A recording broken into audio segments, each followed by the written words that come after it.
War. Bob Marley, here on Democracy Now!, democracynow.org, The War and Peace Report. We're broadcasting on 800 stations on Pacifica and NPR and low-power FM and college and community radio stations, on public access TV and PBS TV stations, and both TV satellite networks. On Dish Network, channel 9415 Free Speech TV, 9410 Link TV, and on DirecTV, channel 375. And we're video and audio podcasting at democracynow.org. Our headlines are also available in Spanish for any radio station to take, as over 200 are, and for you to read and listen to at democracynow.org. I'm Amy Goodman with Juan Gonzalez. Juan?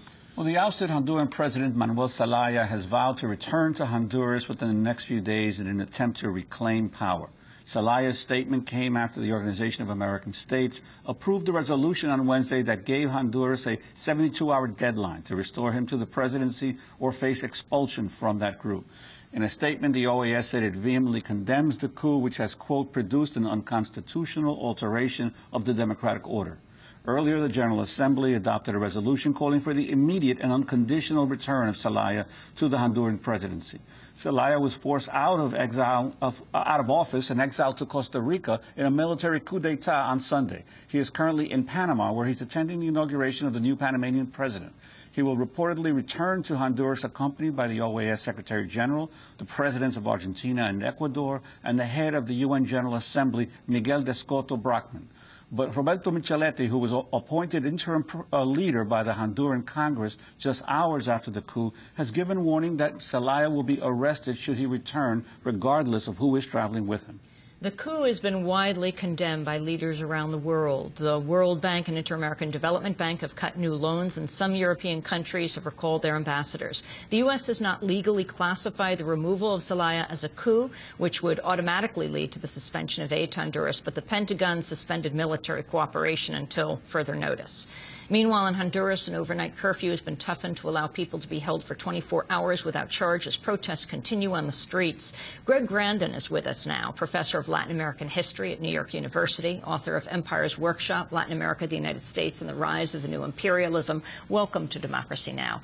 The latest from Honduras, as we hear, thousands of people are out in the streets, Professor Grandin. And that 30 to 40 people have been detained or missing, according to the Inter-American Commission on Human Rights. There's a communique was issued by a Popular Front against the coup, saying that Battalion 316 is operating again. This is the famous battalion, a death squad that in the 1980s was responsible for disappearing hundreds of people.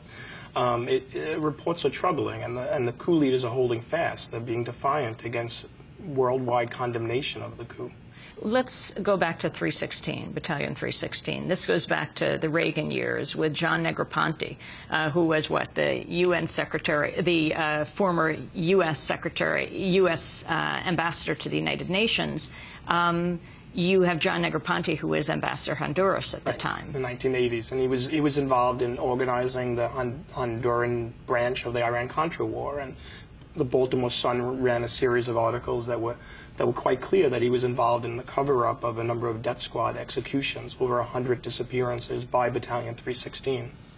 Well, I remember being in Honduras in the mid-1980s and being startled by the heavy military presence in the streets. They would patrol regularly in San Pedro Sula and Puerto Cortes and the other major industrial towns, 5 and 6 at a time with automatic weapons as a normal part of the routine of everyday patrols. And so Honduras has had a very difficult history in terms of being able to establish firm democratic processes, hasn't it? Well, it's had the formalities of democracy since the early 1980s, but a very narrow and restricted democracy. And in some ways, this is what peasant organizations and unions that are now defending Zelaya, that are now demanding his restoration, are fighting to expand, are fighting to democratize and open up.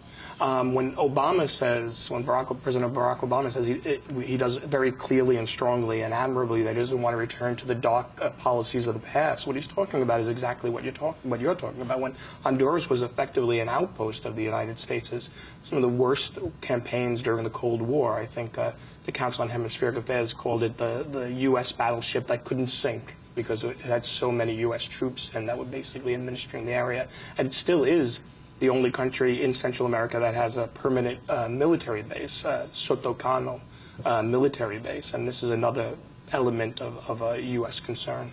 I know human rights leaders in Honduras are making a link between Billy Joya, who was active in Battalion 316, who is now a key security aide to the de facto leader to President Micheletti.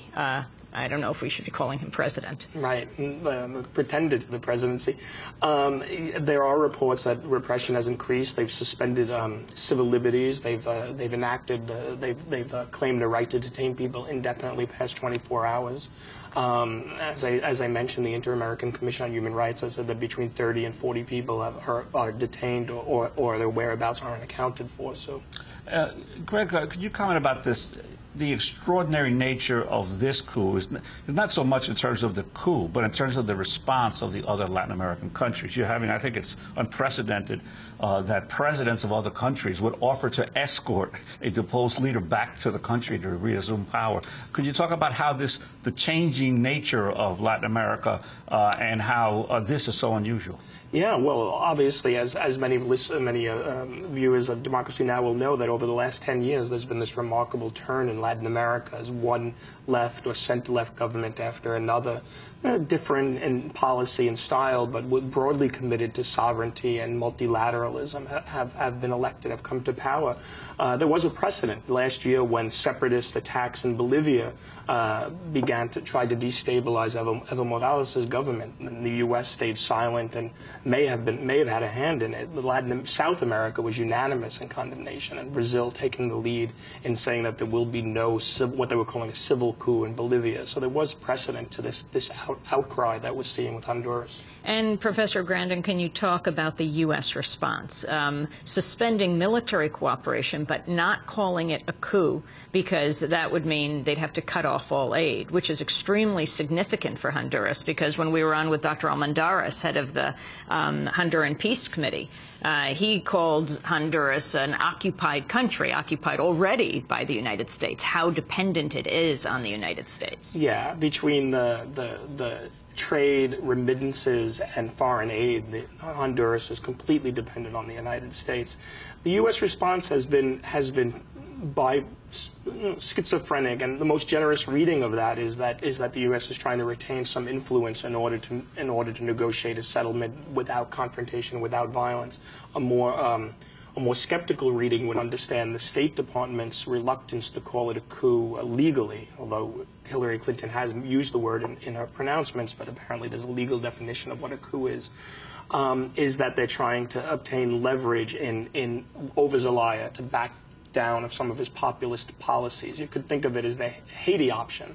Back in when Bill Clinton, president, restored Jean-Bertrand Aristide in 1994, he did so when he was deposed by a coup. He did so under the condition that Aristide would back off, would support and not roll back IMF and World Bank structural adjustment policies. And also, I mean, Juan and I were there then in Haiti at that time, and President Clinton pressured Aristide, when he was out for 3 years of a 5-year term, to accept that those 3 years would still be as if they were served, so we would only serve for 2 years in case he didn't follow through on all those promises he was making to the U.S. Well, I wanted to ask you, who is running Latin America policy for the Obama administration? Because obviously during the Bush administration, you had a group of extreme right-wing folks like Otto Reich and others who were actually defining, helping to do most of the legwork in terms of the policy. Who's doing it now for the Obama administration? Yeah, I mean, Otto Reich and Roger Noriega and those people that were involved and implicated in the 2002 attempt to overthrow Chavez in Venezuela,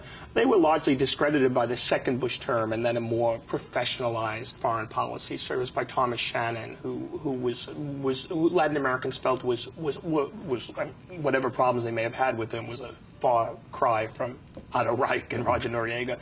It's largely the same with Obama. There's a professionalized foreign service cadre. I think Thomas Shannon has Obama kept him on, but has just recently replaced him with Arturo Valenzuela, kind of Democratic foreign service diplomat who has served in the past in this post. So there are this level of careerists that what you see often in the Obama administration is Obama making very good pronouncements on any number of issues, whether it be at the Summit of the Americas or now around this coup, and then on the ground, second level officials either hedging or being actually quite provocative in the case of Venezuela, but that's another